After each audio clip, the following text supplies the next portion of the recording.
Welcome to Carrying Stones and Digging Holes to Cultivate Consciousness, where, for the next 2 hours, Bridgette Lynn Dolgoff and Kelsey Sweet will be sharing their knowledge and understanding with their own beautifully unique twists on all topics related to helping humanity to achieve betterment of health in body and in mind.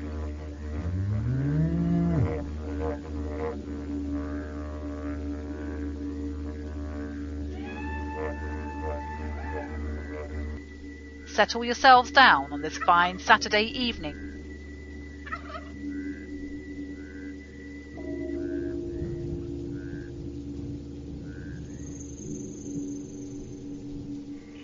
For now, it is time for Bridgette and Kelsey.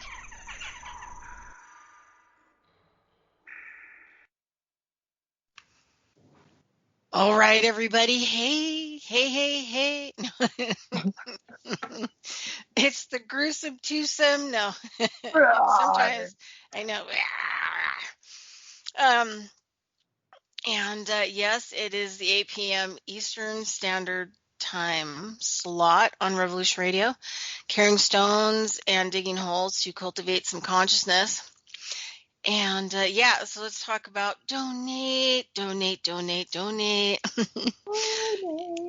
And there are 4 ways to donate for Revolution Radio at freedomslips.com.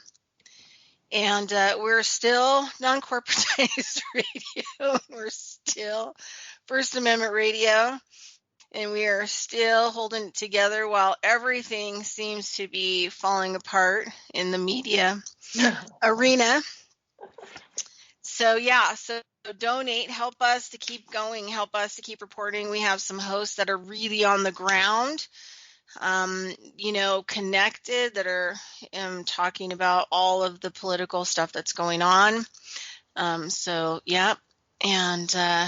donate. That's all we ask. Everything that all of us do here is for free, management included. Most of us have 9-to-5 jobs. And we just ask for some support just to keep the lights on. So there's a donate button at the top of the website, Revolution Radio, freedomslips.com, and you can go there. You can also go down to the bottom of the website, and there's snail mail, another form, a way you can donate. We also have Patreon, so you can choose what you want to, throw at us every month, as little as, $5 buckarooskies. Yeah. And let's see, Zazzle.com. And I'm hoping, like in the next couple of months, to buy some. I want to get some of those Revolution Radio Dragon shirts and in Jersey style. So I'd like to get a couple of those just for myself, and maybe even give a couple out to my friends, right? So they can help support us as well. All right. I was thinking about, had a pretty crazy day, just busy. And I just was thinking about, sometimes I take being a radio host, and I've done TV stuff as well, kind of for granted. But, I realize, how lucky that I am to be able to talk about things that I want to talk about, or talk about things that I think are important, and just how grateful I am to be a host of a radio show. And I have to say, Revolution Radio, there is nothing better than Revolution Radio out there. I've been on a lot of, I've done in studio, old school, First Amendment studio. You have all your volunteers with, old school TV cameras and, all of that at SynCat that used to be here in Reno. To online TV shows, or shows that I've had on different networks. And even for a couple shows, I was on Carrie Cassidy's Project Camelot TV network, but it just wasn't a good fit for me. I don't like people to control me, and I don't like them to take my rights away for my work that I'm producing, and I sure as heck don't like being told what kind of guests and topics that I can have or talk about. And so this is the second show with Revolution Radio, and they are super awesome to work with, because just was exhausted with the last show, and just needed a break, just all the stuff that I was dealing with, especially this home health care situation. And, being able to just shut down that and then, start again. So there's also this amazing rebranding, reinventing, that's possible with Revolution Radio as well. Sometimes it just needs to happen. So just want to shout out to the management and everyone that, keeps us on air and has to deal with the issues and all the stuff just to keep us rolling. So just want to, big shout out to all that you guys do and all that I've learned. I've learned so much, like editing, I've learned so much to do on my own from working with the management and other people in Revolution Radio. Now you have me.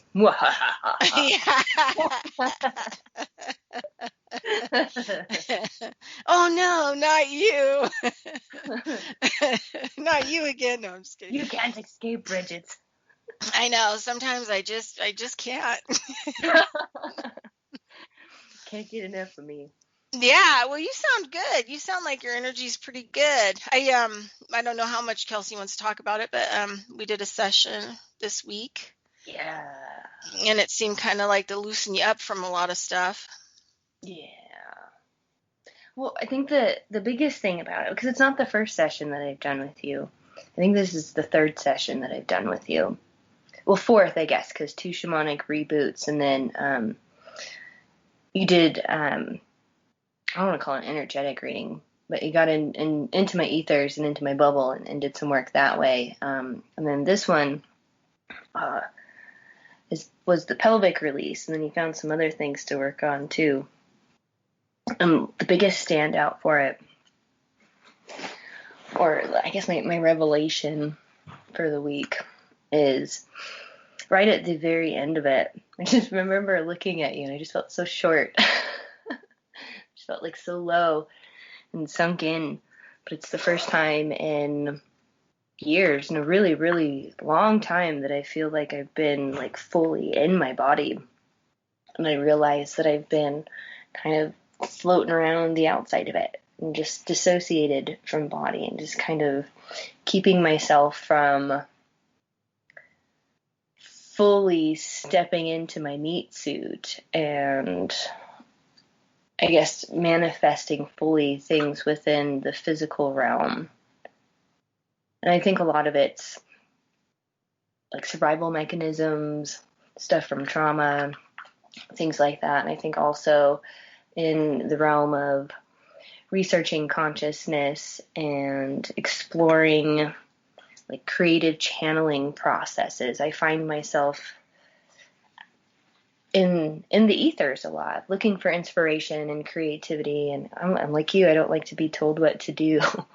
I don't like people like trying to control me in different ways in physical forms. And I find that my biggest escape from that is to like be in my head, or like in my spirit maybe, but not in the perspective of like living a spiritual life, so to speak. Like, although that part of that's there, I think just being more in tune with my energetic body more so than my physical body. Because every time we get into our physical bodies and we do the work, right, or we get physical work done on our bodies, and we open up those channels, and you moved around all kinds of ligaments and got things flowing and things moving in ways that they haven't in long time. And so yeah, I just felt great for a couple of days. And then yesterday was a little stressful just because the physical realm, the matrix, everything outside of us is just stress. It's stress on that energetic body, right? And it was neat to have the realization of stepping into my body. And it was kind of neat realizing the moment where like I felt myself going out of body again. That was a big revelation, just in terms of being conscious of knowing where my intention is at, or knowing where my conscious energy is at. So I've been working with that a lot today. And I guess by working with that a lot today, I've just been I've been sleeping most of the day. I've just been resting and then just doing what I can to stay relaxed in my body. Because I think that's probably the hardest thing for me to do, is to relax and to let go. And there's been a big theme of needing to relax and just let it go. And it's something that I've heard for many years. Just let it go, Kelsey. Just let it go. I don't know if it's because I'm a Taurus and I'm stubborn. I'm a fixed sign, right? So, and I'm an overthinker. And when I decide to finally do something, right, when I make that commitment, I mean, that's it. I'm full on committed to it. And so I just feel myself in this space of getting really clear and recognizing what it is that I need to let go of. Like habits, thoughts, especially my self-talk. My whole life has just been terrible. And finding the space to, I guess, share myself or share my creative space, like as a new chapter. Getting into like permission of being happy and doing the things that I want, because I feel like I'm on track and I'm where I want to be in life, and I'm definitely grateful for everything that I have. And I mean, you said it, like, because I think I take for granted having a space to do radio as well, and I haven't been doing this nearly as long as you. I'm like a year and a couple of months into radio, although I've had different outlets and channels in different ways through performance arts and media outlets and writing and things like that. But to actually speak on a channel and within an outlet that has no filter really, that allows us to explore all the different directions that we want to go without that filter. I mean, it's a really neat space to have, especially in getting to process a lot of this and getting to do the work like in real time. So I feel really grateful to be able to share a lot of these experiences with people and getting to connect with people, because I think perhaps now more so than ever, people are more receptive to it. And I feel like a lot of the anxieties that I've been feeling and picking up on is collective stuff. I don't know how anybody in the world can't be feeling different and weird and kind of funky right now. Definitely feeling it myself. But yeah, it's been a nice week. It's nice to have that body work.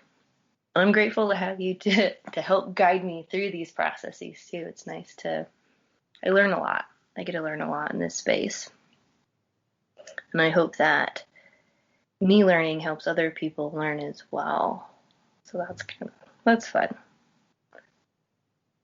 So I was thinking about something that you said, and I just kind of want to throw this out there because it's kind of important. So, and I see this a lot, you know, in order to do the type of healing work I do, I've had to be healed, right? Mm-hmm. And then not only healed myself in those areas, but also trained, right? Trained how to do a lot of this stuff. So I've been at it for a really, really long time. Having had, you know, a grandmother who was a prophet and an exorcist when I was a little girl, was like a fast track spirituality, hardcore. And,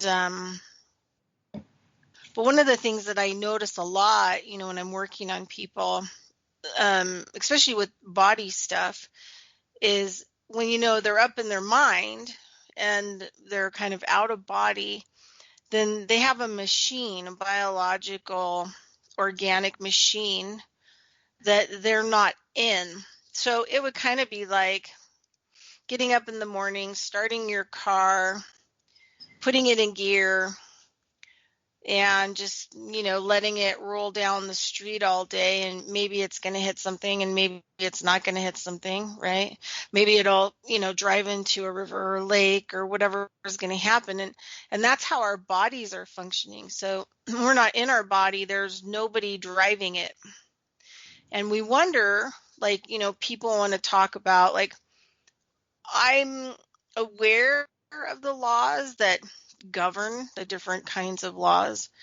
I don't like particularly being overly involved in them, but if people are at that place and they kind of need to work on that, say, for example, the law of attraction is a law that's, come around, and people, because of their interest in it, have really kind of developed it. So it's kind of like a spell, right, that they've created. And then there's this energy behind it. So it makes it kind of more real and working. But if you're not in your body and you're not driving you're not in your body, which means you're not driving the whole, caboodle. You're not driving the computer part, which is the mind, and the body, which is the machine or the car. And you're trying to manifest stuff. I mean, think about, you're constantly, okay, I need this, I need this, I need this. And this is stuff that I've been working on for the last 4 years. I need this, I need this, I need this, I need to I am a kick-ass manifester. I'm also kick-ass, conjurer, even though I don't really like to play those, roles. But the biggest thing was that I wasn't driving all of the parts of myself. And so I didn't deal with everything that was happening to me from the inside out. And so I would want to check out, I'd want to get out of the body, hover around, like Kelsey said, be up in the mind. And then I'm totally disengaged from anything going on. And then I'm a witness to everything happening to me with no power, right? There's no power for me to stand up and say, no, here's a boundary, because there's nobody operating the machinery part, right? So that's impossible when you're dealing with the outside world. So it all just kind of happens to you. And I think there's more, you end up more on the victimization end versus, the power role, which is operating the body and all of the other parts and all the components that actually come together. So I think, being in the body, then you can just kind of wait things out and just wait for the stuff to show up, and just engage with the outside world in a power way versus kind of a victim way where, oh my God, it's all happening to me. And, there are things that happen, but I think that how, we deal with it, being in our bodies and confronting it right then and there, like how we feel, and how we feel pushes us right out of the body. And we have 8, the way that I function, the type of work that I do, I look at 8 bodies that we have. I work with all 8 bodies that people have. And then how those bodies deal with the environment in this world, and then how they deal with the cosmos, and how they, all the interaction. But the emotional body is the body that I think any really good, shamanism teachers, ones that I've had, have been really tough on me and hammered on me. And I think because you have to have, it's not that you have to be dull and you have to be kind of like beaten in submission, but you have to be, you have to let go kind of everything that you had, believed. And then that way you don't take a lot of this stuff as personal or traumatizing or as victimization, that's happening to you.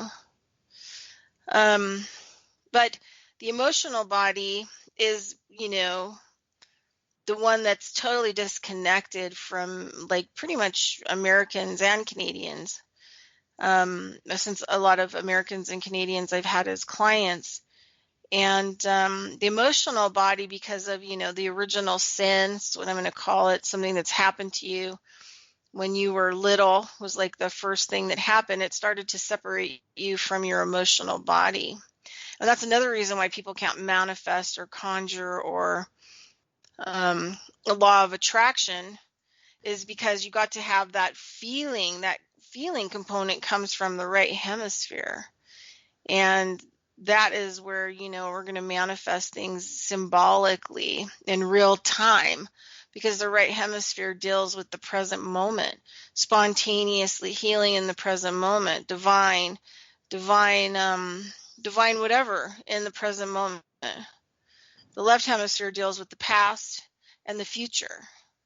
So if we're not in those feeling, good, bad, or different, we're not dealing with our feelings at all. And we're out of our body, and we're just, the environment, we're just disassociated from it all, and we're witnessing it all happening to us. We really can't have a relationship with our emotional body. And then what happens is, I start working on people, and I have to look like where's the emotional body, because it is missing on site. Like, oh, is it over there by Beijing? Oh, I see it over there kind of behind the moon. And you have to like make do work so that you slowly are bringing that emotional body closer and closer to you. And I have kind of a quick story, and then I'll let Kelsey talk. And so I was getting a lot of this rebooting done that I do for people. That's super powerful. It's like probably the most powerful thing I've ever witnessed, and the changes that happen in animals and people, like rapidly, kind of dramatic. But I was going through that process because I was really stuck my physical body because of having brain cancer. The whole right side of my body had like shriveled up, like half the size of the other side. And it didn't work well. And I had a lot of physical pain, and just, there was just a lot of stuff going on. And so I ended up finding these reboots, somebody to do them. Not many people do them. I think I'm the only person in the state of Nevada that does them. And we're kind of dinosaurs at this point, of this type of, therapy, not therapy, release. This type of release. That's what it is. It's a release. Anyway, and some of them can be really intense, like I went to a couple of people. I used to go down to San Diego, and I'd have 2 reboots a day for like about 7 days, and then I would come home, and then, work it off, heal it off, or whatever else. But there was this one point in the beginning when I was getting these reboots regularly, at least once a week in the beginning.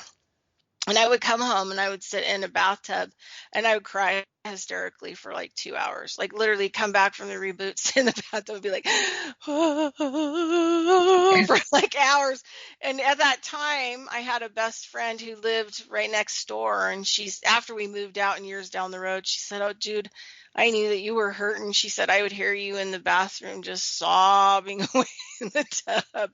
And I said, there was just so much that I had, to get rid of. But there was this other point where once my emotional body started coming closer, and I didn't identify it as my emotional body because I've dealt with spirits, a lot of spirit stuff, right? And I can feel those spirits like coming up on me. And so there was this energy that I couldn't really, I was putting it into the realm of maybe even, like a really dark energy, maybe even demonic, that was trafficking me and trailing me, because I would feel it'd be really intense, and then it would kind of back off and out of my space. And I was getting paranoid because I was doing all this different kinds of stuff to, make sure that something like that didn't get close enough, and it sure didn't like start piggybacking me. So I went through like this 6-month period where I'd feel this intense energy, and I'd feel it run up on me, and then I'd freak out, like I'd have a panic attack, and I just really didn't know if I should defend myself, how to defend myself against it. And it just kept happening. And then one day I remember I was standing like in the bedroom doing something, and I felt it rush up on me, but I actually felt it like touch me. And once I felt it touch me, I was like, oh my God, this is my emotional body. Like I've been like, thinking it's a demonic spirit, and it's been trafficking me, and I've been terrified and freaking out for 6 months. And that's how foreign that emotional body was to me, that it actually scared me, and it made me feel like it was something bad and dark. So it's interesting, when we're dealing with our emotional stuff, how deep the trenches and the rabbit holes and all of this stuff extends, and how people have to really stay with it, and it can take years to unravel it. But yeah, so anyway, you're up. Well, it's time consuming, you're right. Like healing isn't pretty. And doing the energetic work of it can be really terrifying. And I can relate with the emotional body stuff, like just feeling super scary. I don't know exactly what it is other than it's just been paired with like the horrors in life or the separation from the emotional body came after something really horrific or multiple horrific things. And so there's that association there. And it's just very simple, basic behavior. There's not a lot to have to think about or trying to conceptualize. It's a very easy concept to grasp. But it's painful. And you say it all the time. It's a lethargic world that we live in. And so it doesn't surprise me that when it comes to doing the healing, that it's time consuming. And then once you begin on the journey, you don't stop. There's always something to heal, or there's always some pressure, some sort of stressor that you have to address in the long run. And it gets easier and it gets easier. And I think I'm finally to a point in my life where I'm recognizing that I have the tools, I have the experience, I have the resources, the support, the network. I have all of the things available to me that I need in order to do well or to feel well and to be successful. And oftentimes I forget, or it slips my mind, or I have to remind myself, or I just find myself sinking back into old behavioral patterns. And I think when you're exploring consciousness, it's actively working with it and actively working through stuff. And it feels like crazy making, so I'm happy to know I'm not alone in this. And I think it's probably what deters a lot of people away from wanting to do this kind of work, because it's really uncomfortable. Really uncomfortable, but it's just part of it. And I think kind of discerning or separating discomfort from pain is helpful. Or after I was having pain right before seeing you, especially around my monthly cycle, right? More specifically with that. And then after seeing you, the pain went away, but there was still discomfort. There's still discomfort. I'm like the final stretch here of that cycle. And I think women can relate to the having to constantly adapt within the body. But I think, and this has come through with some conversations with some other ladies, whether it's socially constructed or socially conditioned or just kind of part of who we are, like we're really good at tolerating pain. And we're really good at tolerating things that are difficult. And I don't think that's normal. It's a norm. It's a social norm. We're taught we just kind of have to work through it. But I think that's part of what we're trying to break through as a collective at this point, is denormalizing things having to be painful, or normalizing discomfort in the growth cycles. Because I think what happens is when we're witnessing other people going through growth cycles and they're uncomfortable, or they're creating discomfort, or they're feeling discomfort, then there's discomfort for the world around them. And a lot of people are really uncomfortable witnessing the healing actions or what people are going through. They don't know how to empathize, maybe. So it gets really challenging because there's so many stigmas around that healing process, especially when it comes to psychology. This is something that I've seen come up a lot this week as well, in terms of how counseling should be something that's normalized, and seeing some sort of counselor, seeking some sort of psychological support.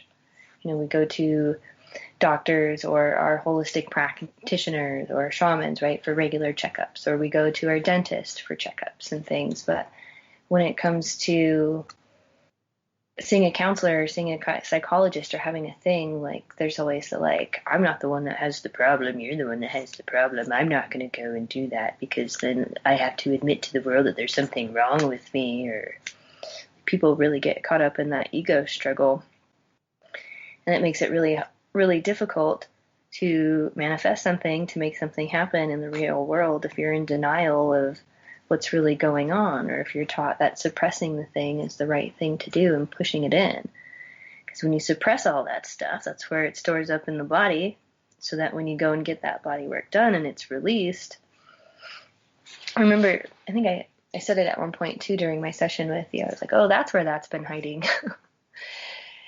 Because we get so tuned out of the body, right, that it's kind of funny when getting the work done, finding the trigger spot within the body where the emotion just comes out. And you almost can't stop it. And you're like, oh, okay.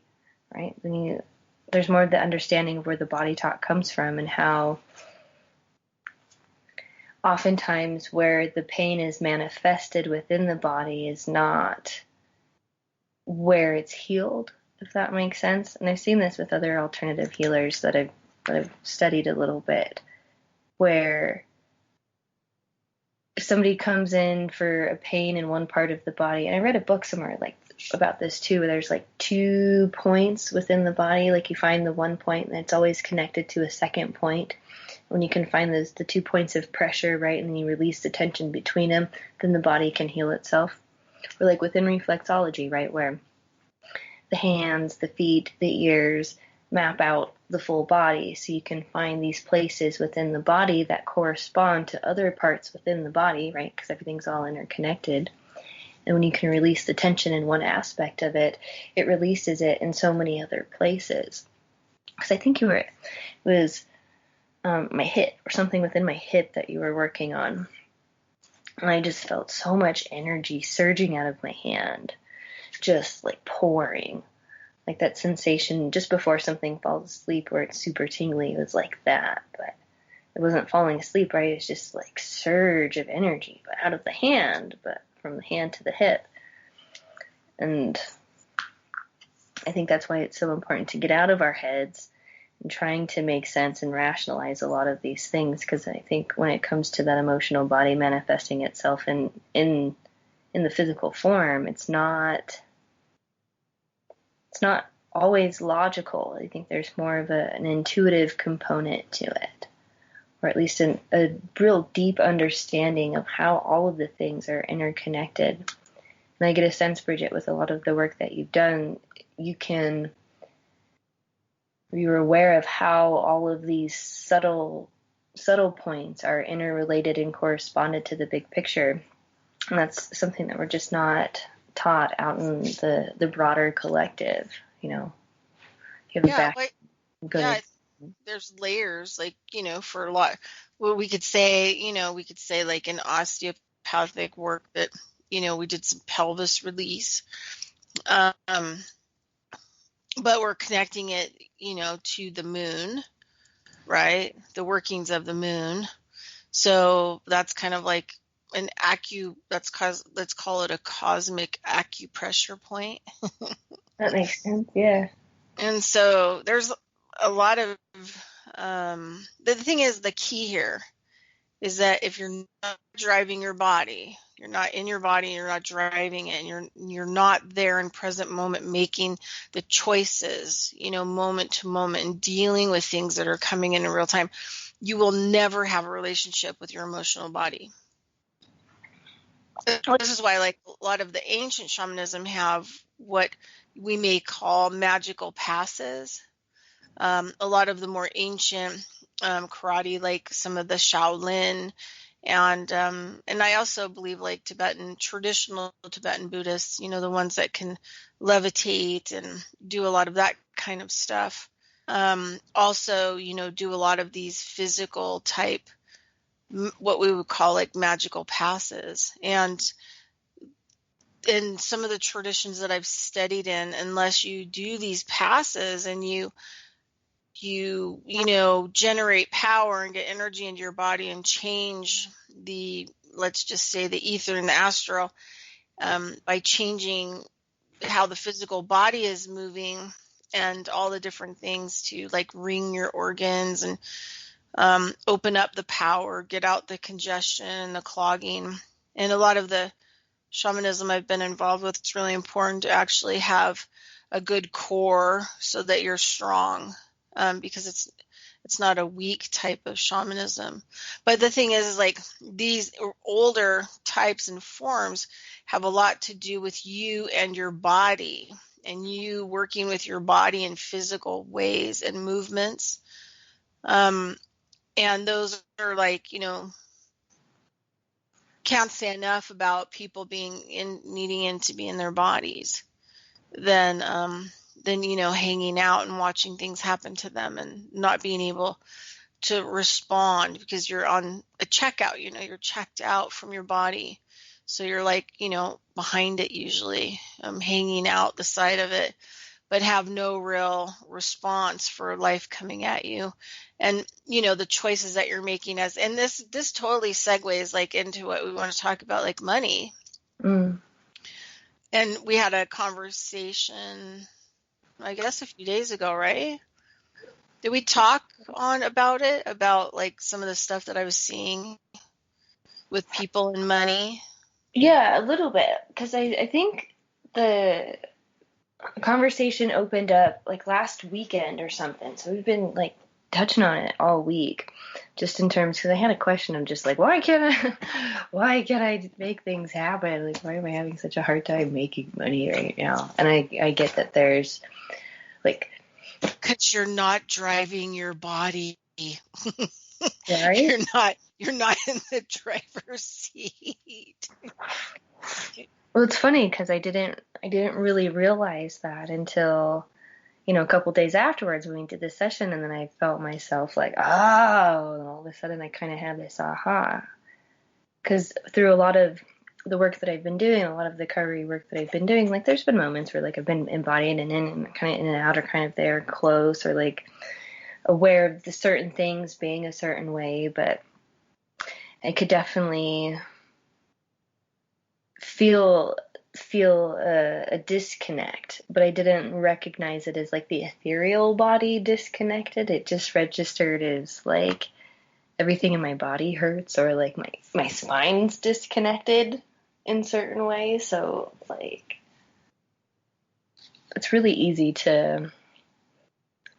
I've seen people before that have come in that their body gives me the picture of people being disconnected, like, mentally, emotionally, and energetically from their bodies, consciously, and for a long time, and being able to see what that looks like. Sometimes people are really bent over and they can't stand up. That's like kind of a long term. That's when the mind usually has been in front of the body, and you'll even see people walk where their head is forward when they're walking. That's the mind being ahead of the body for a long period of time and changing the physical structure. And so, you have to get the mind seated back in the head and back over in the neck and over the shoulders, and the spine, right? So that it has the support. So long term, you can see kind of where people are with their structures and not being inside and driving. But it goes to the same thing, if we're checked out and we're hanging out the side of the body, and, say, for example, and I really think this is what's going on, because when I first signed up for, when they first said that there was PUA, self-employment, unemployment in April, I signed up for it. I don't really get that much, but, I'm still super grateful for it, because it has saved my ass this last year and kept me from living under a stone and starving to death for sure. But when I was first signing up for it and they opened it up, like, I took my time, I was in my body, I was super grounded.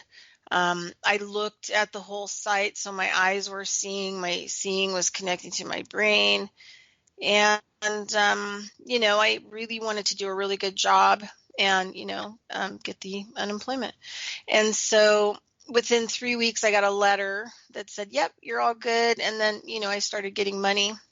Obviously, when the first, period wore out, there was a 5-week period where I reapplied for the extra weeks, and it took them 5 weeks to get back to me. So there's been some gaps, and there's a gap now since the 26th. But for the most part, I've done pretty well. I did pretty well with the website, and my experience isn't any different than what other people are getting.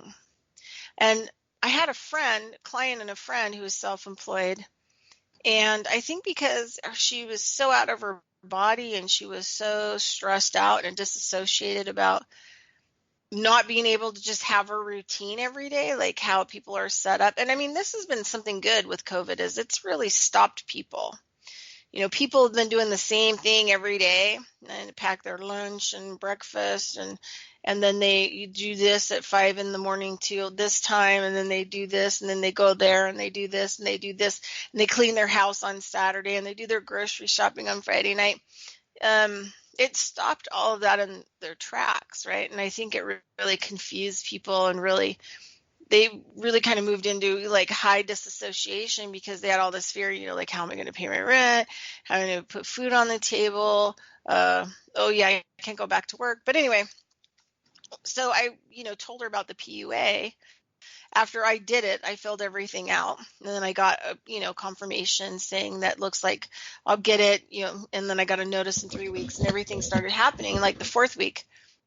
Well, she just out the gate had all these problems with the whole website. And then when she finally got all of her, stuff filled out on there, she couldn't figure out, once she got approved, she couldn't figure out how to, which took 3 months instead of me, 3 weeks. And then when I asked her, I said, well, they're going to let you reclaim some weeks, Did you see that link? Did you see that link? Because you have to do it, when you first start out after you get approved. And it says, do you want to go back and do you want to claim back to this point? And you have to click on it, and then you have to do every week until it's caught up. So I think I had to do like something like 6 weeks at the same time, and then I got paid for that. But she didn't see that link on there. And then when I told her about it, she couldn't find it. She didn't know where it's at. And I'm a lot of people have said like the Nevada unemployment website, like a kindergarten designed it, and I fully agree. They completely cheaped out on on it. I mean, on the PUA, they completely cheaped out on that one too. But I'm just was shocked that she couldn't figure all this stuff out, and it was like I somehow magically, like the energy was on my side, you know.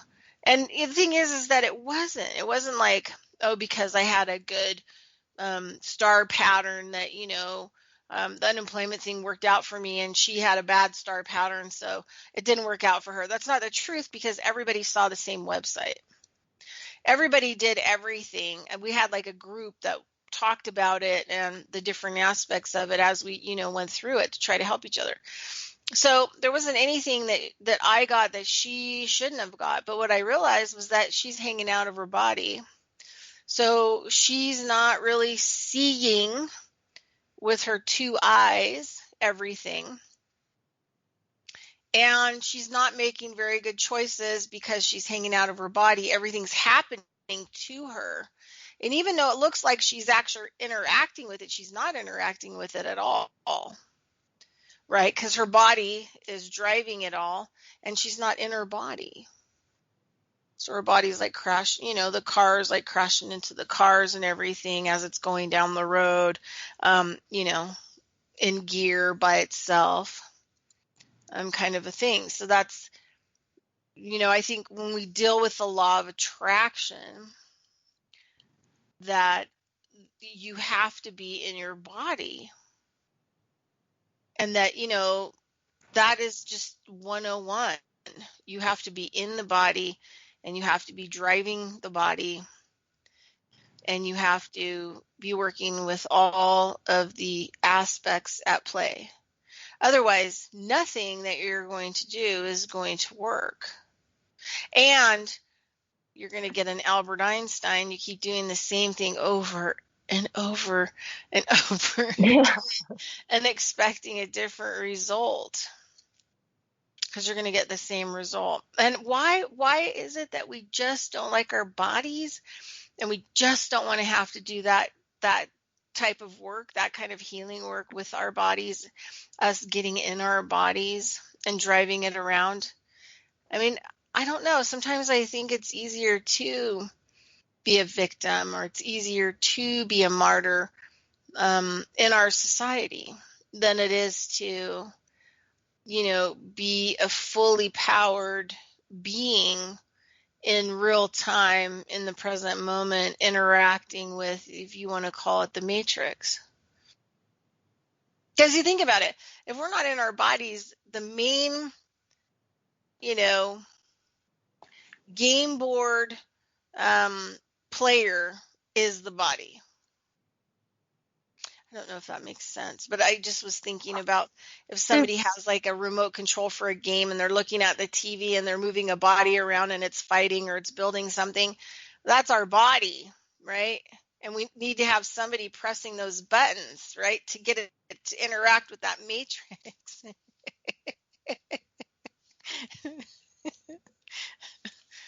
In real time. Well, one thing I learned too over the years, and I wonder what your thoughts are on this. I'm not exactly sure where I picked up the piece of information from, but in the realm of suicide, if you get to the point where you're like, that's it, I want to kill myself, I want out, I don't want my body anymore, then you check out, and it opens up a gap within the solar plexus, and it creates this vacuum or this vortex that invites other beings or other entities and other things in, so other things step in and start steering the meat suit. And I remember, maybe 10 years or so ago, I went to a cranial sacral therapist and soul memory worker, and she told me I had something like 470 something entities attached onto my body, and no wonder I was having a hard time. I was all, what are you talking about, right? Because at one point or another, when we decide we don't want it, we don't want to be a part of it, we don't want to participate in the game, and we just kind of like, boop, check out, then you leave the meat suit around there, and then other things start steering that ship. And then so you got to work on kicking all the other things out of it first, clearing it, cleansing it, cleaning it, closing off the holes in the gap, and then get in it. Get in it first. Get in it and then do all the work in it. Ooh. Well, that's the thing, is like people in the new age, like all this, spiritual stuff, and that's their focus, and they're missing like the whole part. This reality will not work for you if you're not in your body and you're not interacting with it in your body. So it isn't going to matter if you clean it or kick things out. Once you decide that you're going to occupy it, that stuff will leave. There won't be any like long drawn out stuff to get rid of that stuff. The moment you go, yeah, I'm over this, and I'm grabbing the steering wheel and I'm hopping back into my vehicle, then everything else will, move in a way that happens. And that everything, once you fully occupy it, there will be no room or space for anything else. But I think the key to everything, this whole reality, has everything to do with getting in the body, driving the body, and, taking care of the body. I mean, that has to be up there too, because, it's like a car. If you have oil leaks and stuff and you don't change your oil, it's only a matter of time before the vehicle completely breaks, and then you need a new one. So, I mean, that's kind of like, it seems kind of, but that's life and death, right? So Right. how you treat your body is the life expectancy you're going to have and the period of time that you're going to have to interact here with what's going on. And also, like, if you're not in your body is going to have a tendency to break down faster, because when you withhold the energy field, I mean, the chakras are completely power generators. Well, they're more like fuse boxes because they're moving energy back and forth that the chakra is picking up into the energy field, or when the chakra is not functioning well, it will actually pull energy out of the energy field in order to run the body. The body has to run. So that energy system, you're plugged into your energy body, and that's, all of the power that you're going to have for your life if you don't generate power. So if you don't take care of your body, you're going to die a lot faster. You're going to need a new one. So all this stuff, like, point blank bottom line, is all about just getting in your body and occupying your body and running your body and, moving your body and being in your body. And which are, like, it's weird in this day and age, is like those are like the last things that people want to do. I think there's a lot of shame to the body too, especially for women. Or like I had a picture in my head of dancing. I love dancing, and then just how many people out there that are so judgmental, right? Or that are like, oh, you can't do that, or you have to look this way, or you have to do a certain thing, or oh, you whatever. Like, so there's external shame expressed into that. And then so I thought for the longest time, I'm just feeling gross for no real reason or whatever, just having the sensation that, like, anything I do with my body is disgusting. I just feel like it's just because of all these external things from outside, or if I did something that felt good or felt right or was in flow or something more appealing, I guess, or just something that felt more natural, then it was like, oh, well, she just wants attention, or she just wants this, or there's like you can't win. You can't win when it comes to other people's opinions and projections and stuff. And so that's why you can't care. Yeah, that's if you're in your body, you're not going to care so much. If you're in your mind, that stuff's going to totally bother you because you're mental, and so you're just picking all that stuff out, because that's what the mind does when it's not connected to the body, when it's not grounded to the body through the body. But I love that video by Jill Taylor Bolt called A Stroke of Insight, and if people haven't seen it, it's on TED.com, but it's just the most, mind-blowing 14 minutes you'll ever spend. But she talks about how, her brother was off, had some, mental disabilities when she was growing up, and so she became a PhD brain doctor, researcher, to try to help people like her brother. And she ends up having a major stroke. Actually, an aneurysm, bleed out.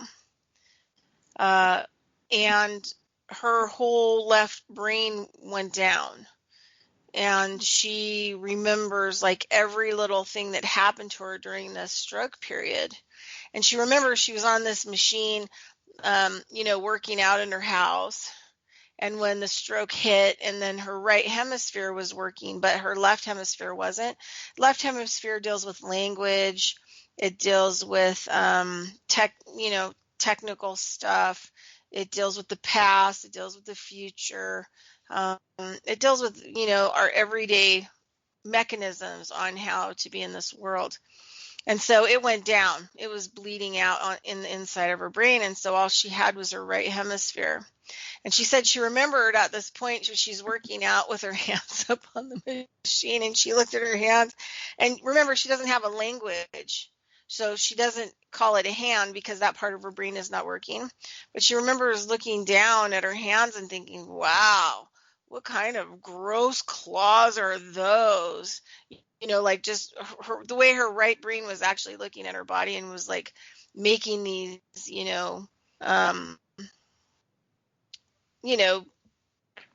thoughts about what it was interacting with. And so then she, goes through this period and goes, oh, I'm having a stroke.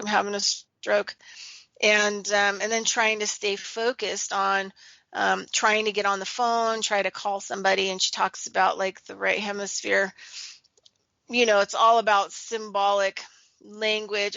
It's like a really beautiful thing. She talks about how we need to get more towards the right hemisphere in the present moment, more in the omnipresent in the end. But she talks about how like she's trying to dial the phone, and her right brain is like trying to tell the body actually to dial the phone when she's used to taking orders from the left hemisphere, right? Dial this number, blah blah blah blah blah. Oh, hey, we're on break. Oh, already, okay. We'll be right back. Okay.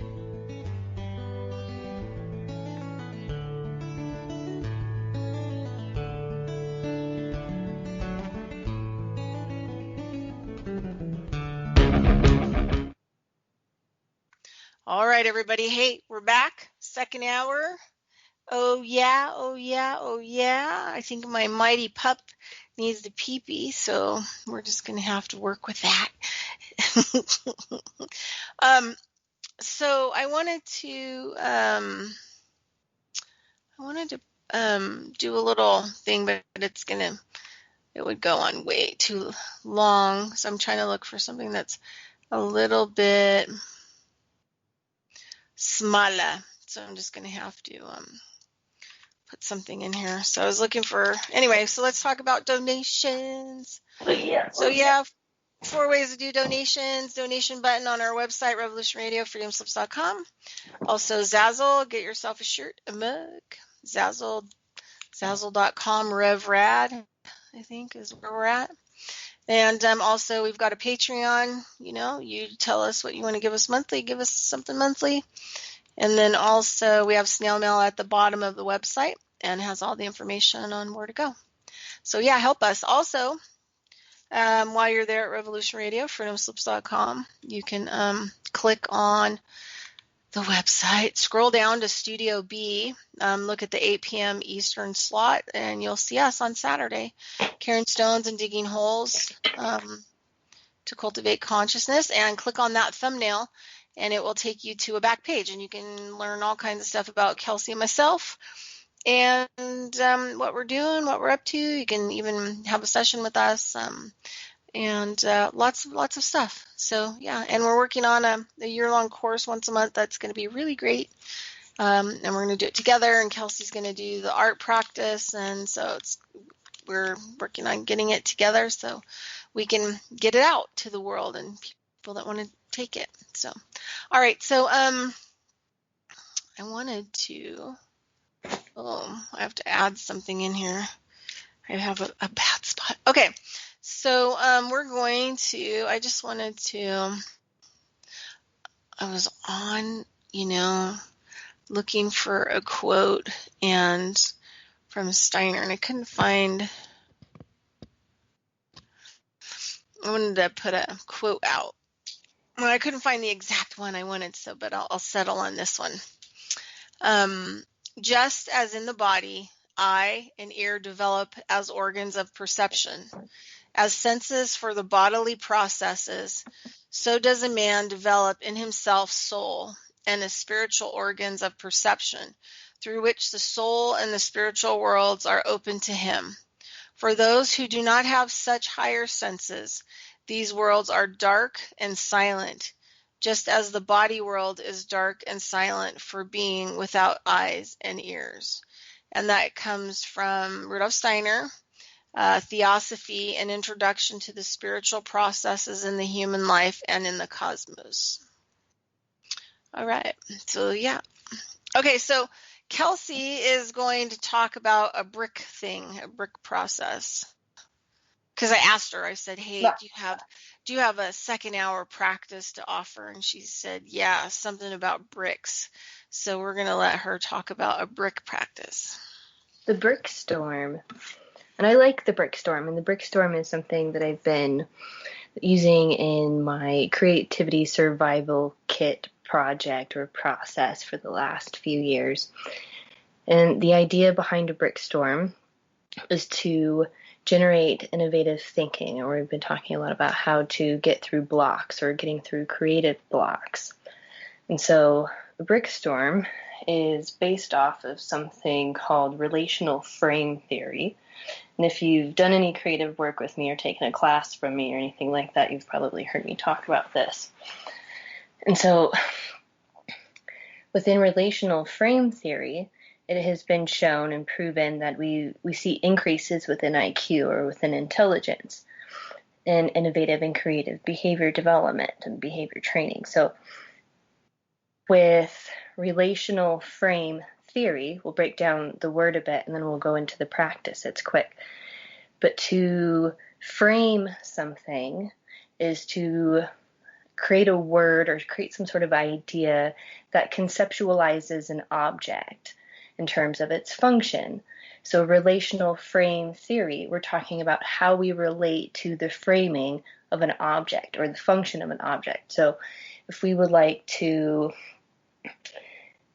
increase creative thinking, therefore, I think I've done this on my radio show too, but if we like to increase creative thinking, then we have to learn how to look at the function of the objects that we have at hand differently. It's problem solving, basic problem solving.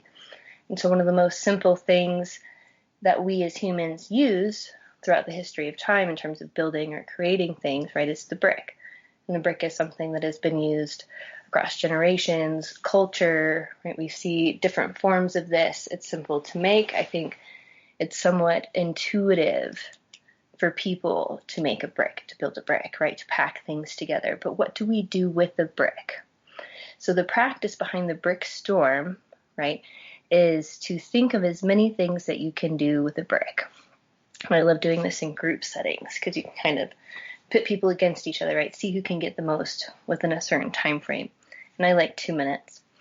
And I usually do this twice. Or if we do it for 1 minute the first round, we compare notes, see what we get, right? And then the second round, 2 minutes to 5 minutes to write down as many things that you can think of that you can do with a brick.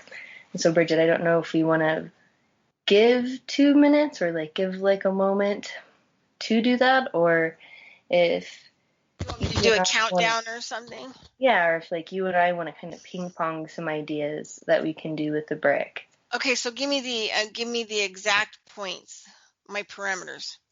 You have no parameters. You can think of as many things that you can do with a brick. And okay, the more creative, the better, right? Or not necessarily the better, but there's no reason to think outside. There's no reason why you can't think outside of the box here on this one. Okay. All right, so we're going to toss some stuff back and forth for 2 minutes. Is that what's going to happen? Sure. Well, I feel like because I've done this a number of times, if you get to a stuck point within 2 minutes, I'll kind of throw out some ideas for you. But I'd like to see what you come up with.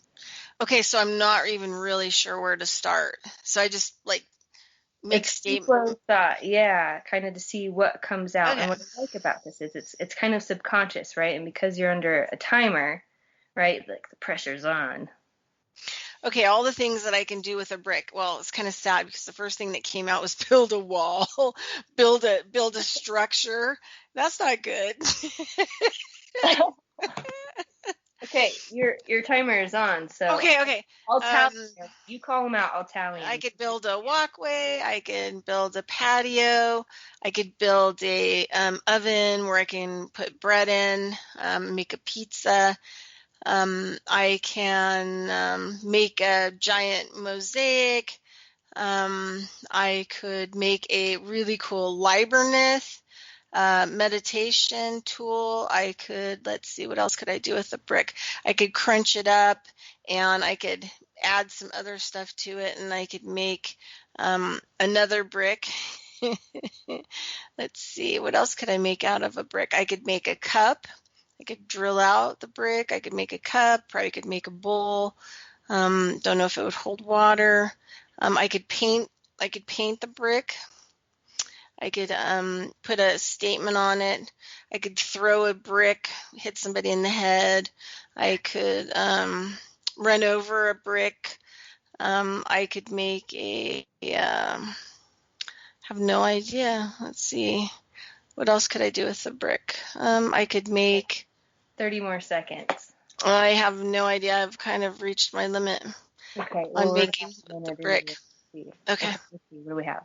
1, 2, 3, 4, 5, 6, 7, 8, 9, 10, 11, 12, 13, 14, 15, 16, 17, 18, 19. That's pretty good. That's pretty good. I've got lists and lists of this, and the most answers that I've gotten within, I would say, a 2-minute period, I think it's like 32. Okay, scratching them out. It's easier when you're writing them, right? Because you can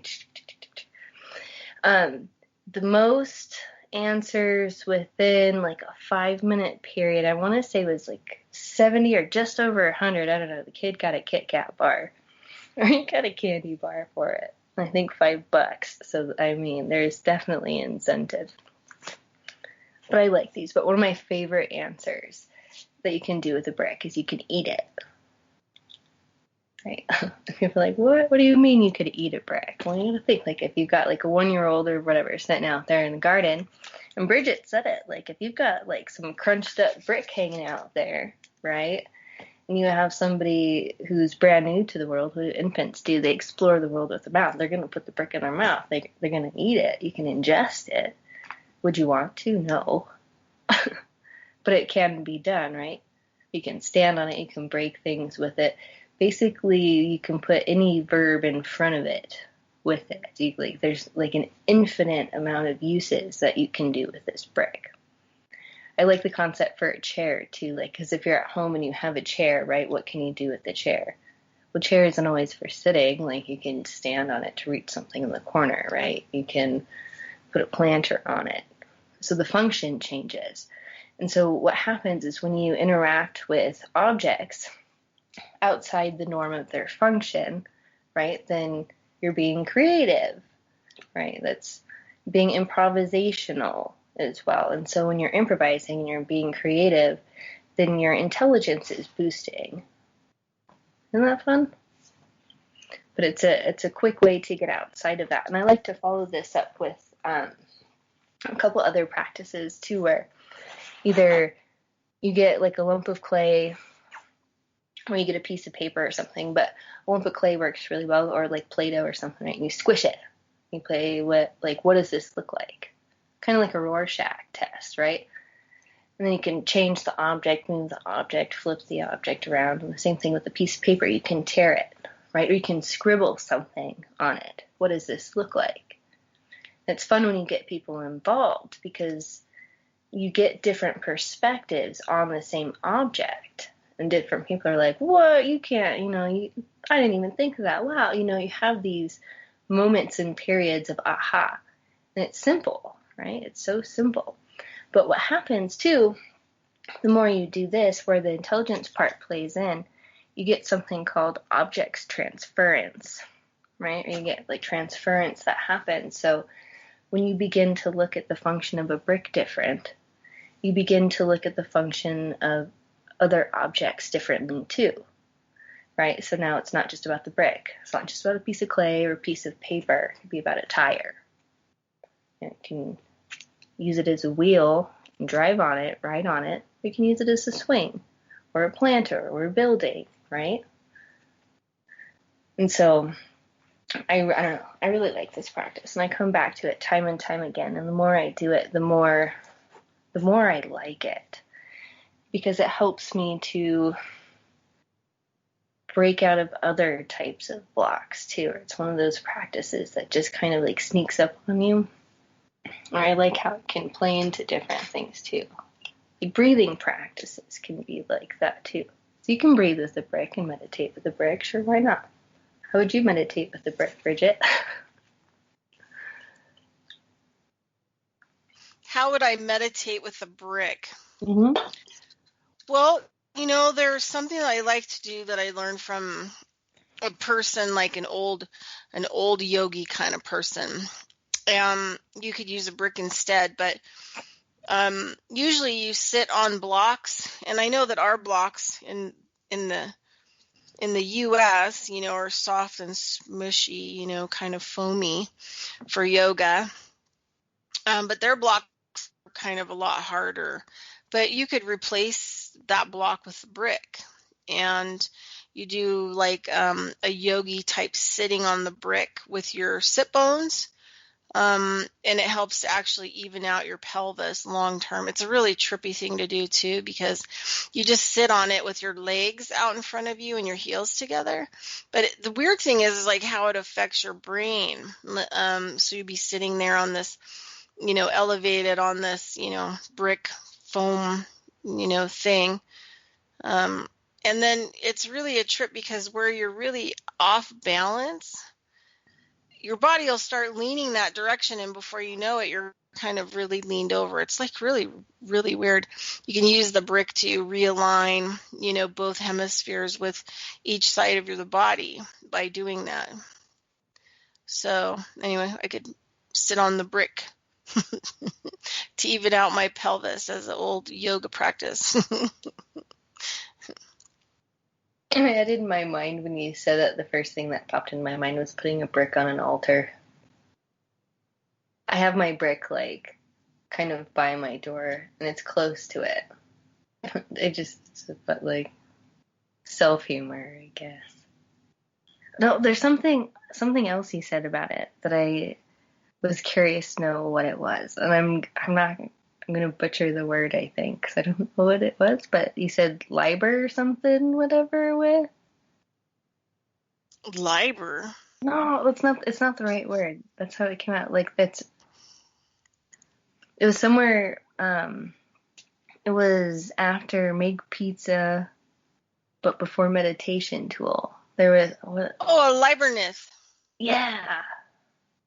Yeah, like a mosaic Libernith, out of stones. There's a really cool one, a little one over that's made of brick block in the ground over at the San Rafael Park. Oh, like a labyrinth? Yep, they have Libernith, Labnith or whatever you want to call them. It's all the same thing, Gotcha. Well, that's cool. I like that you said that, because I had a lady, one of my colleagues from grad school, who did one of my radio shows with me, Jacqueline. She's in the UK, but her work is based on labyrinths and using labyrinths as meditation tools. Yeah, I had a really intense experience. I had gotten a hold of this book, and I can't remember who the name or the author of it was. I packed up everything and left Reno. I think I was like 23, almost 24, and I packed up. A friend of mine helped me move, and I moved up to, a friend of mine was renting this 25-acre property. It was an old mink farm, and up in outside, kind of outside of this lake called Liberty Lake, that's kind of on the border between Washington State and Coeur d'Alene, Idaho. Really beautiful place. It's not as nice up there as it used to be. I mean, Spokane's turned into a real meth, kind of a meth city. But back then it was pretty cool. So I'm 50. I just turned 52. So it was a while ago. But when I moved up there, just to get away and do something different, I had gotten a hold of some really cool books, and one of them was kind of on like a Celtic type shamanism, and it talked a lot in this book about power, creating like power spots, and how to do that, and how to like create different sized Liberniths, and what to do, and how like you're going to do rock ones so that you can kind of walk in and walk out, and just size matters, and just had a whole bunch of these different kinds of ideas and philosophies in this book. Well, we had this creek that ran down the backside of the house, and it had a lot of rocks in it, and then there was this big grassy area, and there was an old man. He was like around 82, and he had some thoroughbred horses. He had 3 mamas, 3 ladies, and a baby, like maybe a year and a half old colt, and then also a man horse, a stallion. I mean, like we're talking real stallion. And they were out in the field, and so he would come, once a day and feed them, and come twice a day if the pasture was really dry in the winter. And anyway, so what happened was I went out in the field, I picked a spot, and then I began to pull these stones out of the creek and then give them, like, in the book that it said to give them a salt bath, to take like, wet salty material and rub the stones really well as you bring them out. And then, then I could set them in the wheelbarrow and then carry them out and build it out. And so kind of the size that I kind of shot for was to see what would happen in like a 5-mile radius out from the stones. And so I was working bartending. So when I was living up there, I was doing a lot of bartending.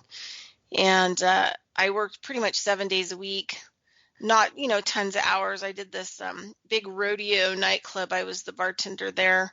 We actually had rodeo grounds, and we had most people we had there was like 600 people. But it was pretty busy and super rowdy. It was like super rowdy place. I'd work there on Friday and Saturday nights, and then I worked at this little bar that served, it was, old school. It had like hams and Schlitz on tap and wine. And I had kind of an older crowd, like retired law enforcement and just different people. It was a really fun little place.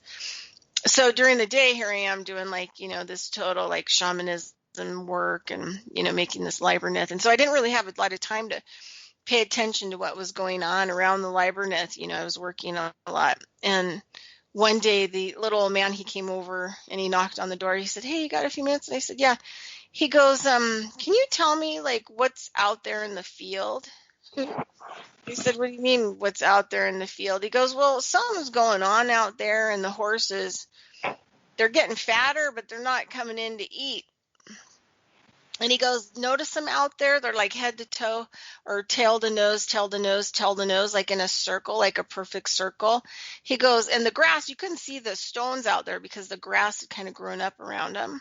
And I realized it was like this labyrinth that I built, and the horses were actually, tail to nose all the way around it, going clockwise. Oh, cool.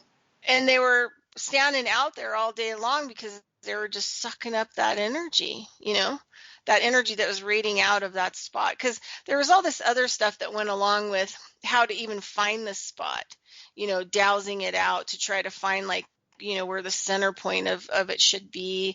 And then, figuring out how it should be laid out and, all these other things. So, I did it like the whole thing step by step by step by step, just to see what would happen. And so I had to tell him like, well, I built this Celtic like shamanism thing out there that's a labyrinth, and it actually, makes the energy in that spot larger, like a beam, and it's good energy and it's really, healthy energy. And he goes, "No wonder they're out there around that thing." No wonder they're getting fatter. And he was super cool about it. He was actually glad that I put it out there, and he was even, happier that the horses actually liked it, and were, literally sucking the energy out. I mean, there was lots that was coming out. They didn't bleed it dry, but they were taking their fair share. And it was a trip to see them out there. I mean, that was like their favorite spot, and then how they would line up in a circle together, It was a total trip to watch the whole thing. But it worked. It was super awesome. And it was a really fun process. It was a really cool book and doing a lot of that kind of stuff up there. So, I think technical stuff matters, when you're doing even a lot of different shamanism work. You got to have technical stuff, right? It's very physical that creates the energetic, component of it. And here we go again, you getting in your body, right? Right. Super important, because everything stems from the physical kind of out. But yeah, but you could make it with the bricks. You could even have those, bricks big enough that you could sit on. So you can, sit in different places in your labyrinth while you're moving around in it. That could be really cool. I like the dowsing rods too. I don't know, they were like jumping from bricks to dowsing rods now, but like back to finding the money, right? Like if you're looking for something specific, I don't know, I'm just curious to know like what techniques and like tips and tricks you have for dowsing rods. I don't use dowsing rods. Dowsing rods were not, I didn't grow up knowing anybody that actually used them. So that's not really part of my medicine toolkit. I'm sure if I had to actually, make some and use them, but it's much easier to use pendulum type dowsing. And I'm kind of like, I guess, kind of an extreme dowser. I even taught a course on Udemy that I got no people to watch when I put it up on Udemy on the type of dowsing I do and all. And I thought it was really fun. I taught a really fun dowsing class.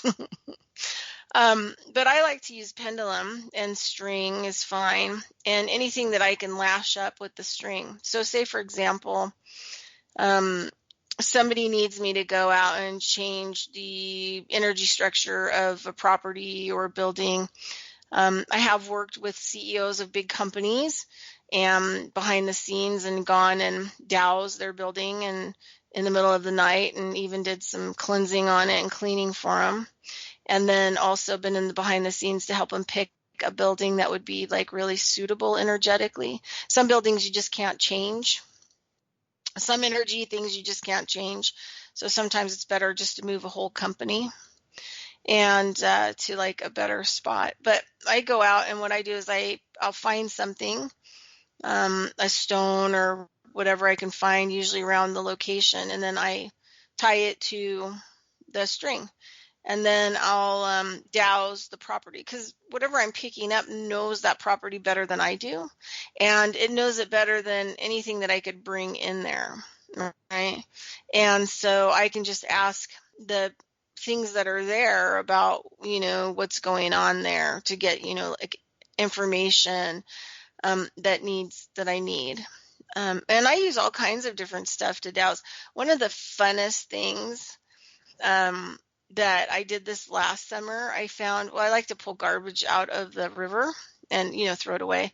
But I found, that bubble gum tape, Mm-hmm. and it comes in that little plastic container that snaps shut. Yeah, I asked that one for Christmas.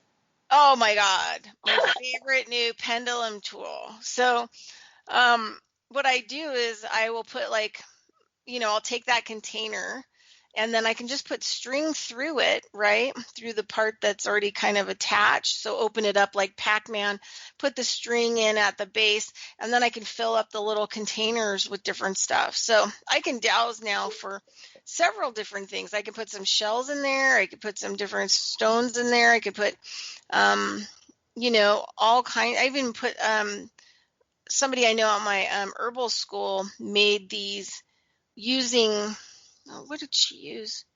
Plant material, and she rolled them and rolled them and rolled them and made these really hard, beautiful smelling like beads. And so I can put those in there. So, and then I just hang it on the string, snap it shut, and then I hang it on the string, and I can go around and douse, and I can douse a lot of different kinds of things at the same time. It's kind of like, it's like a higher grade software for pendulum dowsing. But I got so into it because I could put herbs in there. I could just put all kinds of stuff in there and douse away. So that, really like that. I've done big jobs for mining companies. Not so much in a super, super long time, but I used to go out and douse, my company or, properties for sale to mining and stuff like that. And then I would douse the area, and I would give them a report. They would give me an outline of what they were looking for, depths of stuff, blah, blah, this, blah, blah, that. And then I would go out, I would drive to that location, usually camp out sometimes, and then I would douse, all those areas, and then I would give them a full report of my dowsing. And another thing too is that they never told me anything about it, right? So they didn't tell me if I was spot on, if I was way off. They never gave me any feedback, which is a good thing. Like sometimes, feedback is bad. Sometimes it's better not to have anything in your mind. But I did that for about 5 years for a particular company. That sounds like fun. Yeah, and you get to go see different places and different things and learn. I learned a lot about a lot of different stuff, but I think the pendulum dowsing for me is the easiest. And I tell people not to go buy pendulums, like you can fix all kinds of stuff to a string that you have in your pocket, that you have in your bag, that you find on the ground or in the garbage. And you can tie it to a string and you can just about douse anything. I think that the hardest part about any kind of dowsing is trust. People don't really trust. Like I know when I ask my pendulum, like I have a relationship with my pendulum because I've been dowsing for so many years, that when I ask it a question, it's going to give me the answer, good, bad, or indifferent. And then I have to accept that answer, and a lot of people in kind of spiritual practices in New Age, they want something so bad to be that they'll just keep asking the same question in different ways, trying to round it about so that it will be the answer that they want instead of just be the answer that it actually is. And I think that's like the trust. So when I'm getting ready to douse, I'm very specific. I call it spinning, and, my pendulum spins exactly how I want it to spin, to answer yes, no. I can also ask it a lot of different other information. I can use it to find, energy channels and spots or lack of energy. So I've gotten to where it'd be like a tool that you would buy, or like a toolkit, and you open the toolkit. Well, my pendulum is that toolkit. So to me, it's like using, tools, like if you would fix a car or something else that is more physical. But yeah, so I think the key too with pendulum dowsing is that really this is like a really important tool. You have to have power. You have to be standing in your legs and in your power in the real-time present moment. And then you have to make a decision about every time that you're going to douse, how it's going to go down for you, right? So for example, if I'm looking for a yes, my pendulum is going to go clockwise. And sometimes it'll hit it and it'll be just like, it's not like I have to wait for it to, like move. Also the weight, what's hanging on your string is really helpful in the beginning so that you can get some movement and you can tell, like decipher. If I want to know, it's going to spin counterclockwise, and it doesn't matter what pendulum I pick up, which one I make, what I use, those are like my basics. And then, like a north and south pattern going back and forth has a lot to do with when I switch off and I'm going to start actually reading energy of something and I'm done asking questions. So, but, people need to make a decision.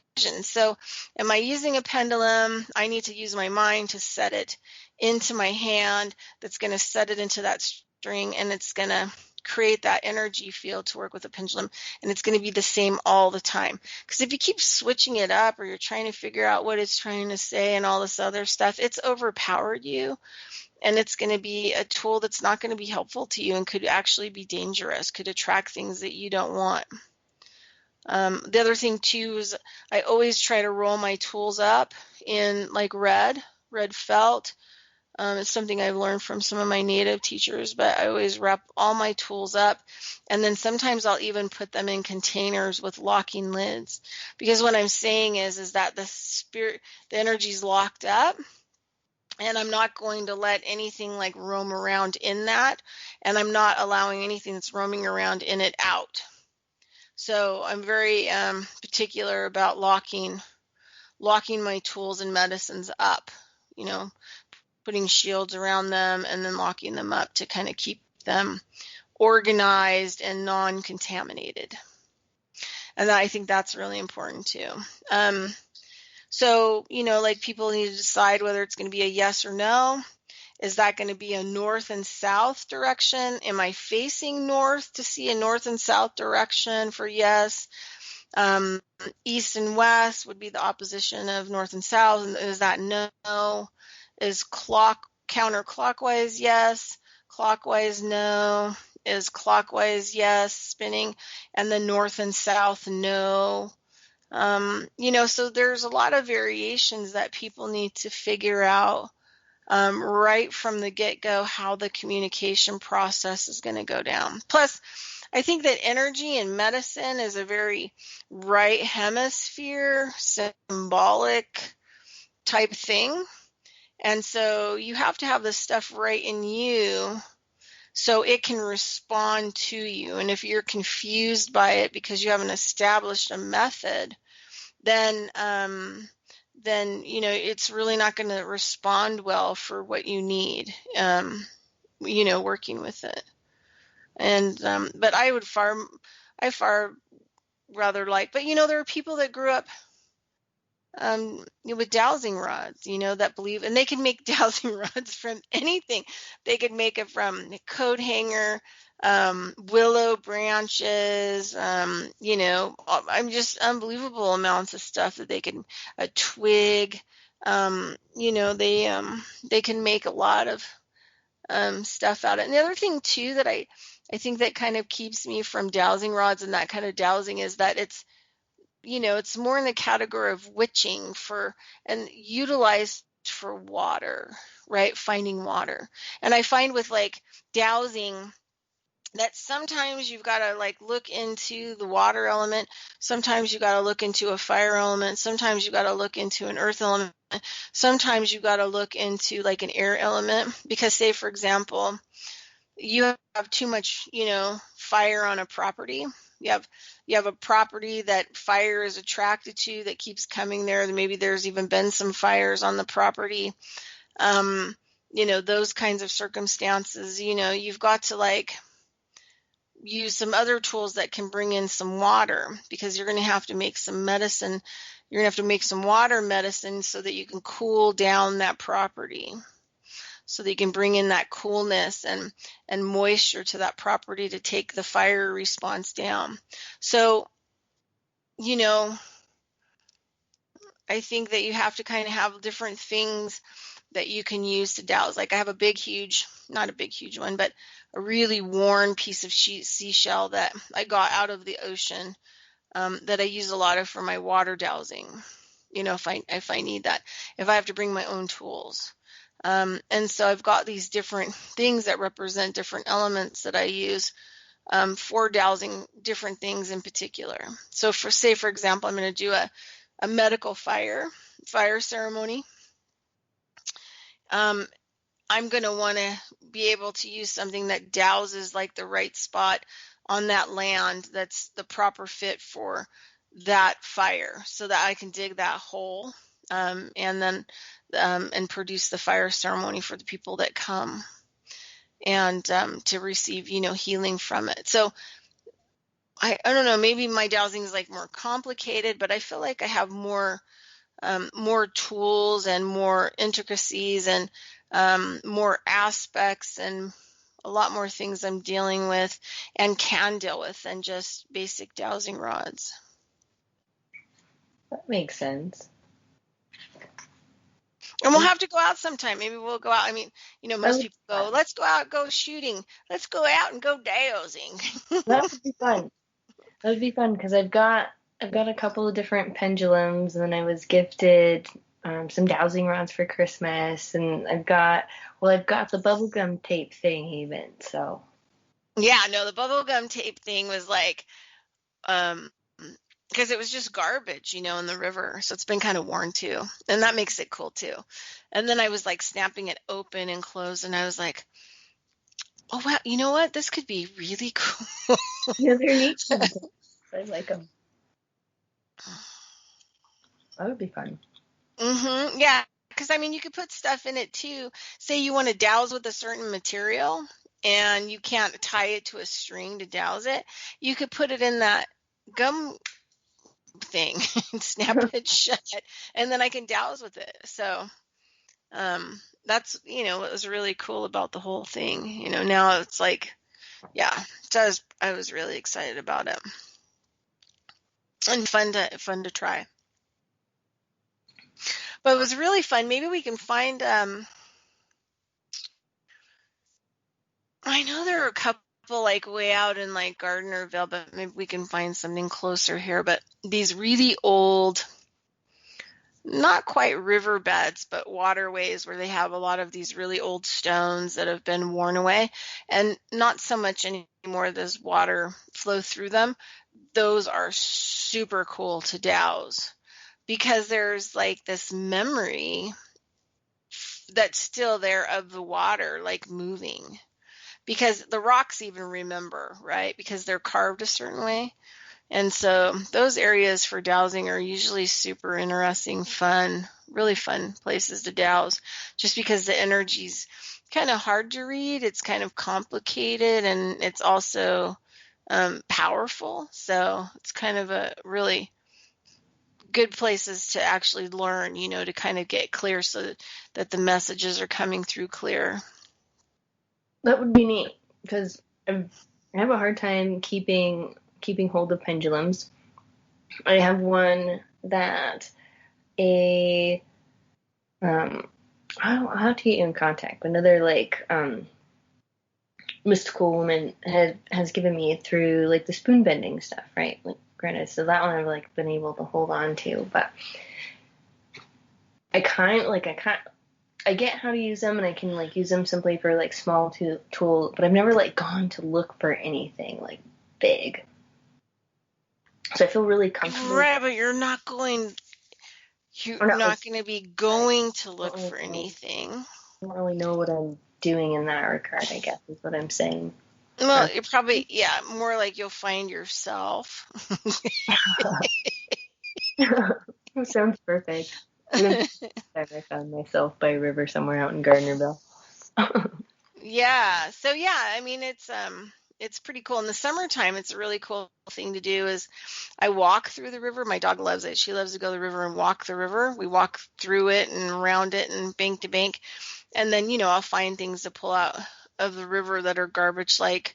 And sometimes I find some pretty funky things that I could use actually for dowsing. And then you can test douse with that stuff, Because the other thing too is like you don't want to get too attached to your dowsing tools, like you don't want to be disappointed if you lose one of them or something happens. You don't want to become that emotionally attached to them because then they can be used as weapons against you. That makes sense. So so you the ones that you want to use, you are going to be good to use, but also you're not going to get overly attached to them. That way also too, like I always have people, some of the only tools I have, my shamanism tool type stuff that I allow people to touch or interact with would be my pendulums, but nothing else. And so I'm more apt if people like dowsing and then they have a particular dowsing element that they like or tool, there's a good possibility that I'll, hand it over to them, like gift it to them, if they have like some kind of connection with it. So I try not to really get overly attached to my dowsing tools because they come and go. Right. As well. But we could totally go out and do something like that. It'd be better when it's on a warmer day, not as cold. Plus the other thing too is like it's been really windy lately, and in the beginning it's going to be hard to douse because you don't know if it's the wind or it's really trying to tell you something. So it's be good on a nice warm calm day. And those are coming, we're coming closer to that, but you have to remind me You have to be like, hey, things are getting warmer. Hey, how about that dowsing lesson? And it'll be fun. We'll like get a lunch and go out into the desert, or, go out to the river. There's some really cool areas in Verdi on the river, like way back in, and where the lived in Verdi by the river. That would be fun. Yeah, we could go where the yarrow grows.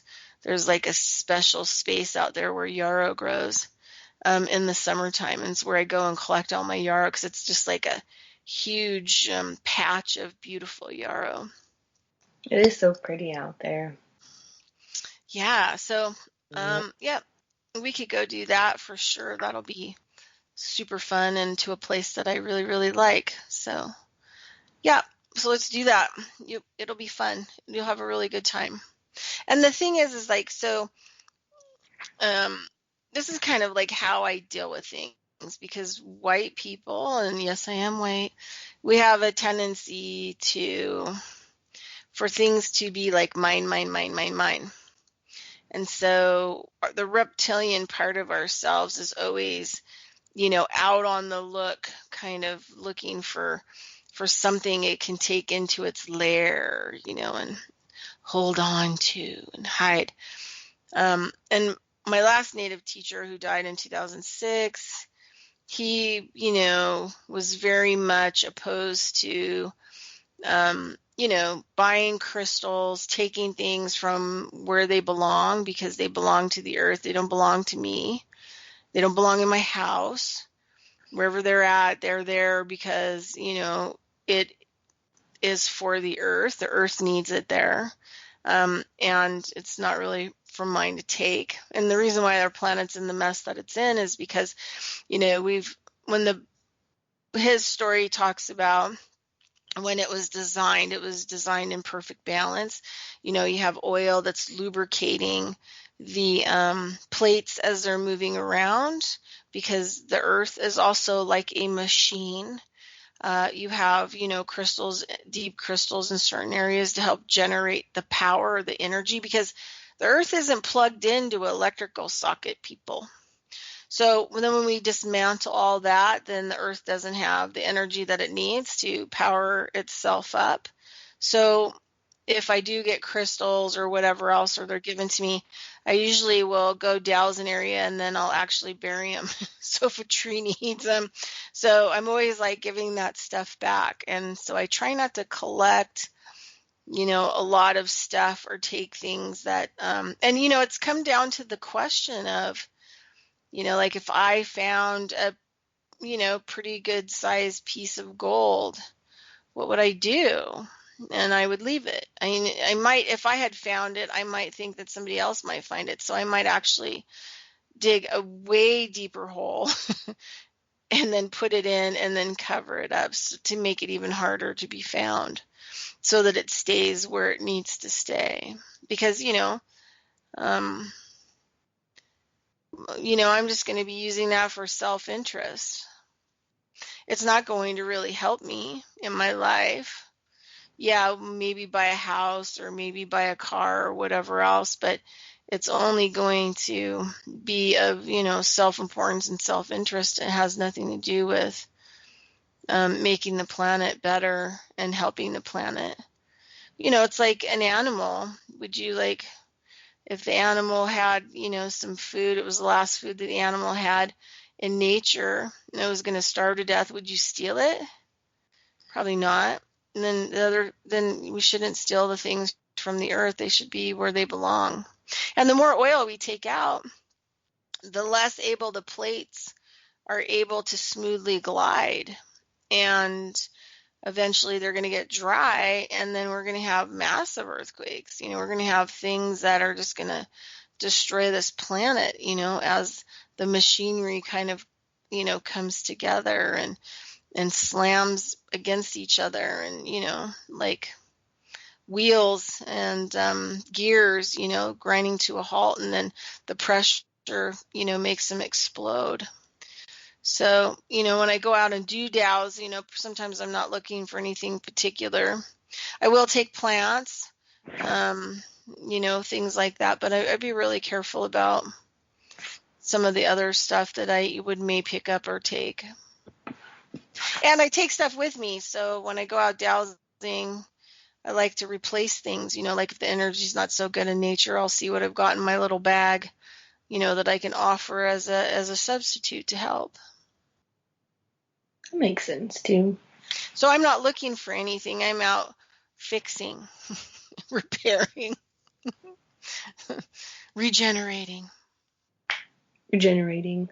the consciousness of the earth.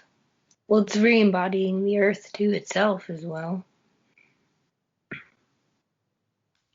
Yep, because I'm just here for a short period.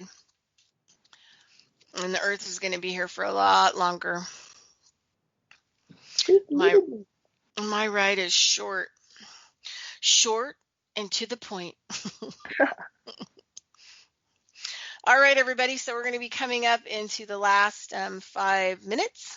Also, if anybody's interested in taking class, let us know. I'd love to teach dowsing. Usually teach it in 3 parts, so people can use it for just about every possible avenue of their life. And so kind of help out with that. So dowsing is one of my favorite things to do. Happy things to do too. And I do brickstorming stuff too. I like doing brickstorms. I think that would be fun to do. I've always wanted to do brickstorms in more corporate settings too. Like work with big groups to do innovative thought processes, and I think it's fun. And it all just gets logged into my data kits too, so it's fun. And it's inspirational. So we can go douse and we can storm with bricks, and that's one way to build a world. I think it'll be fun. Oh, and then they can sign up for our class too. Hopefully next week I'm going to start getting my part done so Kelsey can get her part done. And then there'll be an hour and a half once a month, and we'll have more to say about that. We'll give you the tools to ride the waves of energy that come in at that part of the time. So you'll have the tools and everything needed in order to ride the wave as it comes in the next month. And because each part of the year has, specific behaviors and energies and languaging and processes and all of that kind of stuff. So it's going to be pretty fun. I'm kind of excited about the art because, I'll do the first part of the class, the first 45 minutes. And I'm excited about taking the second 45 minutes with Kelsey, doing whatever art thing she's going to come up with. I love teaching art. It's been a while since I've gotten to teach art. It's been a couple of years just because of COVID and other stuff going on. And so that'll be nice too, because it helps me connect with my practice. And it's just been so great because I've just been able to get some creative things done, little things, little collages and little bits and pieces, and slowly reconnecting to it. Having a kid has made it kind of challenging, but in some ways, yes, and in other ways, no. That's been fun. Anything else fun you're doing, Bridgette? Well, I started actually running again today, finally, so that's super good. And then doing, some strength training. But yeah, that was super good to go out and kind of run around this swamp area, which is out here where I'm living. So it was super nice, just to start getting out again and kind of moving my body and kind of, getting out from underneath like the last year and a half of like unbelievable amounts of stress, and not really having that kind of stress that I have to survive. So now I have all this like energy now to like do other things, and I just feel vivacious and vibrant.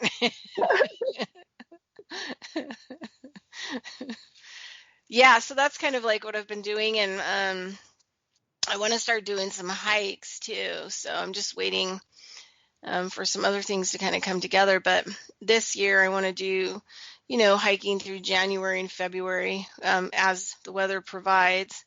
4 years ago maybe, I did 22 hikes from February to the end of May because it gets too hot after that. But they were like 8-mile to 15-mile round trips around the area. So I want to do that again. So I'm kind of getting into shape to get out and do some hikes and get some hiking done. Not that I want to, beat that record of 22, but I definitely would like to get at least, some big hikes in. There's a couple like really long ones up on the Tahoe Rim Trail, that are like a 17-mile, type loop, that I'd like to be in good enough shape that I could do that in one day, or tent overnight. That would be okay too. But I definitely want to do a bigger one come this summer if the system holds together. and we're still together, but it could get really bumpy out there. So you guys better have food and water and electrical power, and stay safe. And we'll see you